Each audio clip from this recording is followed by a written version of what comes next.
Assalamu alaikum wa rahmatullahi wa barakatuh.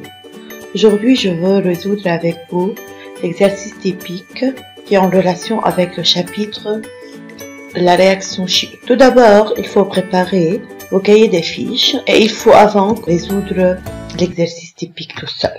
Tout d'abord, il faut bien lire le texte qui se trouve au début et regardez bien l'expérience. Pour éteindre un faible incendie signifie feu, au niveau d'un four, il est conseillé de couvrir le poêle. Le poêle, c'est un récipient utilisé pour cuire les aliments, contenant les aliments par le bicarbonate de sodium, substance utilisée pour faire monter le gâteau. Alors, on va essayer d'éteindre un incendie par couvrir le poêle par le bicarbonate de sodium. C'est quoi le bicarbonate? C'est une substance utilisée pour faire monter, c'est-à-dire gonfler le gâteau. Le liquide contenu dans les aliments réagit avec le bicarbonate de sodium pour produire un gaz. Qu'est-ce qu'il fait ce gaz? Il empêche le contact entre le gaz combustible. Le mot combustible signifie une substance qui peut être brûlée, c'est-à-dire قابلة للاحتراق, du four et le dioxygène de l'air. L'expérience ci-dessous est réalisée pour vérifier, c'est-à-dire on va démontrer ou pas la capacité du bicarbonate à éteindre le feu. Est-ce qu'il a la capacité à éteindre le feu ou bien il ne l'a pas? Pour cela, on a utilisé ce bicarbonate de sodium, masse de 5 grammes, avec l'acide acétique 50 grammes. Après, au début, la température a été 25 degrés Celsius, la température de la chambre.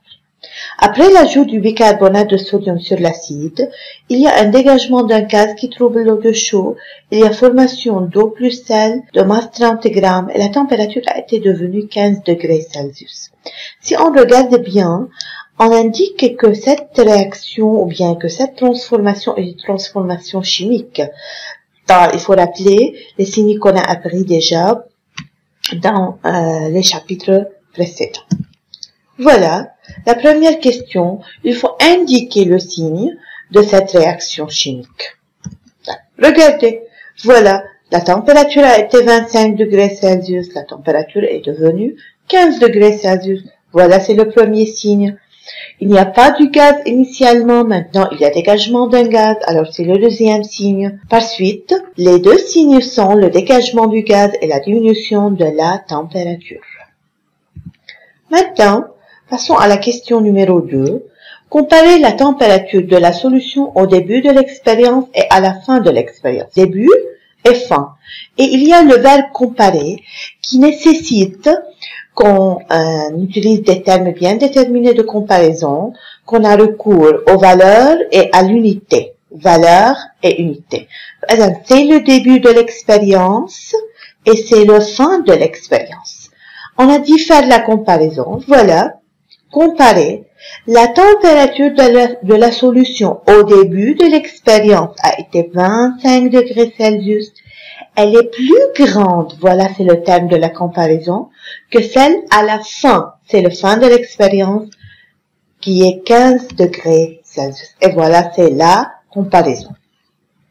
Déduire sans justification la nature de cette réaction chimique. On a deux types de réactions chimiques selon la variation de la température. Et s'il y a augmentation de la température, alors c'est une réaction exothermique. S'il y a diminution, alors c'est une réaction endothermique. Et par suite, notre réaction est endothermique parce qu'il s'agit d'une diminution de la température. Voilà. Troisième question. Nommez le gaz dégagé. Si vous vous rappelez, on a dit que le gaz dégagé trouble l'eau de chaud. Par suite, c'est le dioxyde de carbone. L'utilisation du bicarbonate de sodium sert-elle vraiment à éteindre un faible feu? Relevez dans le texte l'expression qui justifie la réponse. Si on revient au texte, on dit pour éteindre le feu au niveau d'un four, il est conseillé de couvrir le poêle par le bicarbonate de sodium. C'est bien. Mais qu'est-ce qui montre que le bicarbonate peut éteindre le feu? Le liquide contenu dans les aliments réagit avec le bicarbonate de sodium pour produire un gaz qui empêche le contact entre le gaz combustible, c'est-à-dire qui peut être brûlé, du four et le dioxygène de l'air. Par suite, il empêche le déroulement du feu. Il empêche qu'on ait une incendie. Par suite, on a dit relever, c'est-à-dire on relève l'expression telle qu'elle est. Et voilà notre expression. Oui, car le liquide contenu dans les aliments réagit avec le bicarbonate de sodium pour produire un gaz qui empêche le contact entre le gaz combustible de four et le dioxygène de l'air. Écrire en mots l'équation de la réaction chimique. On a dit que chaque réaction est représentée par une équation nominale. On utilise alors les noms des réactifs et les noms des produits. Voilà, on a deux réactifs. C'est l'état initial, bicarbonate de sodium et acide acétique. Par suite, ce sont les réactifs. État final, gaz qui trouble l'eau de chaud, on a dit le dioxyde de carbone. Eau plus sel, c'est l'état final, alors ce sont les produits.